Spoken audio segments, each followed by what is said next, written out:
Magandang araw mga kaibigan. As usual, our dark chocolate. Pag-usapan natin ngayon ang masamang balita para kay Speaker Romualdez. Kung sa kanta pa, it's crying time for Romualdez. I don't know kung matawag ba natin na bad karma na sa kanya ito. Okay,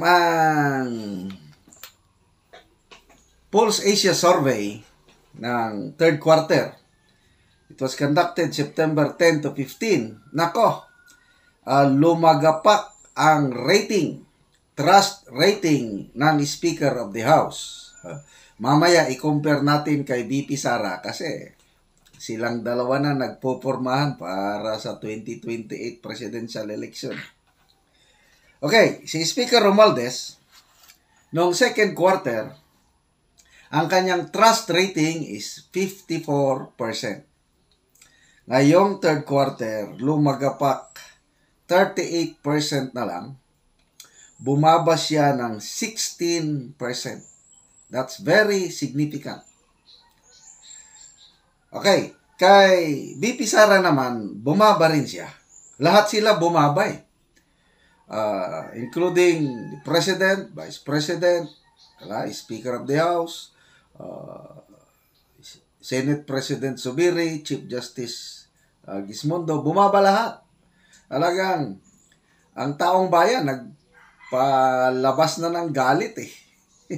But ang pinakamalaking drop ng ratings is ito si Speaker Romualdez, 16%.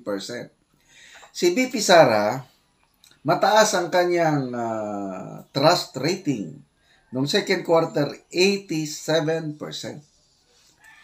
Ngayon, 75%. So, bumaba siya ng 12%. Okay, so tingnan mo. 75% ang trust rating ni VP Sara. Out of 10 Filipinos, mga 7 to 8% nagtitiwala kay VP Sara. Samantalang kay Speaker Romualdez, 38% lang ang kanyang trust rating.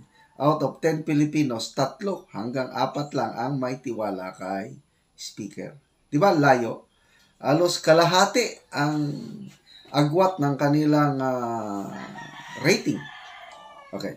Sa pag-aralan natin, bakit bumaba ang rating ni VP Sara? Isa lang ang dahilan. Isa lang ang issue ngayon against kay VP Sara. Sayang, hindi niya ito nabantayan. Tungkol ito sa 125 million na ibinigay ni President Marcos sa kanyang butihing Vice President noong 2022. Wala pong budget ang Office of the Vice President para sa Confidential and Intelligence Fund. Dahil maganda yung partnership nila, ang Office of the President na may malaking Confidential and Intelligence Fund, nag-transfer ng pundo papunta sa Office of the Vice President. Yun na, yung 125 million pesos. December na po yun. So, pag hindi yon gastusin, pag hindi maklear, babalik sa kaban ng bayan. So, ito po ang pagkakamali ni VP Sara. I hope she has learned his lessons well. Kasi, cleaner niya o ginastos niya yung 125 million in 19 days. Yung iba nagsasabi 11 days, whatever.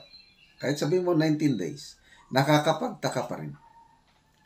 Kaya, ang taong bayan, medyo naalarma, nagalit. Kaya bumaba ang kanya rating. Although, mataas pa rin ang kanyang trust rating, yung 75%. Kaya lang, sana hindi na ito maulit. Sana matuto na si VP Sara sa paggamit ng Intelligence Confidential Funds. Anyway, ang usap-usapan sa mga lawmakers is hindi na nila bibigyan si VP Sara ng Confidential Intelligence Funds as Vice President and DepEd Secretary. To me, mas maganda yan dahil I believe VP Sara can perform her functions as Vice President and DepEd Secretary without these funds.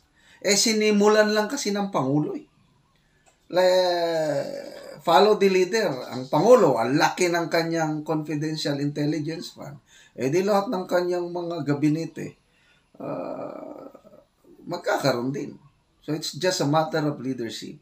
Okay, so yun po ang dahilan kay BP Sara na, to me, madaling masolve yan. Madaling ibalik ang trust ng taong bayan. Ang Pilipino po, madaling magpatawad. So, makakalimutan pa ito. Basta, maingat na ang Vice President sa paggamit ng Confidential Intelligence Fund. Ang mahirap dito kay Speaker Romualdez, maraming dahilan bakit siya inaayawan na ng taong bayan. Number one, ang not according to priority, yung maalala ko lang yung kanyang $2 million na donation sa Harvard University.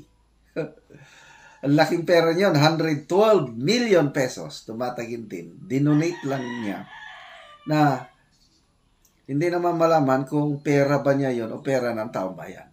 Okay? To me, ang tingin ko yon, pera ng taong bayan. Ang nakakapagtaka, ang laking pera niyan, bakit walang imik ang mga kongresista, ang mga senador, para manawagan ng congressional investigation? Kapwa mambabatas eh. Ayan, ang taong bayan, binabantayan niya. Next, yung pinakauna, nung dinimot niya si former President Gloria Macapagal Arroyo. Just a mere suspicion na magkudita kuno si PJ May at tinanggal niya as senior House Deputy Leader. Kaya nag-away na sila ni BP Sara, kaya lumabas yung pangalan niyang Tambaluslos. Okay? Another one. Yung August 24 na nagpa-epal or nagpapogi ang speaker, hindi naman niya trabaho, sumama siya sa pag-raid kunuhay ng mga warehouses sa Bulacan, na later on lumalabas, according to Madam Marlica, is kanya yun, raid my own warehouse. So, dagok pa rin sa kanya yun, mancha sa kanyang pangalan, yung hindi mo naman trabaho bilang Speaker of the House ang mag-raid ng mga warehouses. Ano pa? Yun. So, ang issue doon is bakit walang na-file na kaso. Ngayon, the other day, last Friday ata, nag-announce na ang Bureau of Customs, nag-file na sila ng kaso against sa mga rice importers o smugglers ba doon sa Bulacan, yung ni-raid ni Speaker Romualdez. Kaya lang, nakakapagtaka, ayaw nilang sabihin ng pangalan. Kaya ako, tingin ko nun, muro-muro. Bakit ayaw mong sabihin ng pangalan? Na-file lang ang kaso o complaint sa piskalya, ibig sabihin, public document na yun. Bakit ayaw pangalan? Baka kasamahan. Yun, dagdag na yun. Dagdag na issue against kay Speaker Romualdez. Another one, pinakamalaki. Yung pasabog ni Madam Marlica, yung Okada issue, na binabanggit ni Madam Marlica na mayroong tumanggap ng heavy luggage. Magkano ang laman? 2 billion pesos. So yan, issue yan, na hindi masagot-sagot. Nakatatak yan sa puso't isipan ng taong bayan. Ano ba? Yung forced resignation ng administrator sa Office of Transportation Security sa NAIA. Pumapil na naman, nagpasikat si Speaker Romualdez, hindi niya trabaho ito. Dahil trabaho ito ng executive branch. Trabaho ito ni PBBM, trabaho ng Secretary of Transportation, na magalit dahil sa sunod-sunod na nakawan sa NAIA.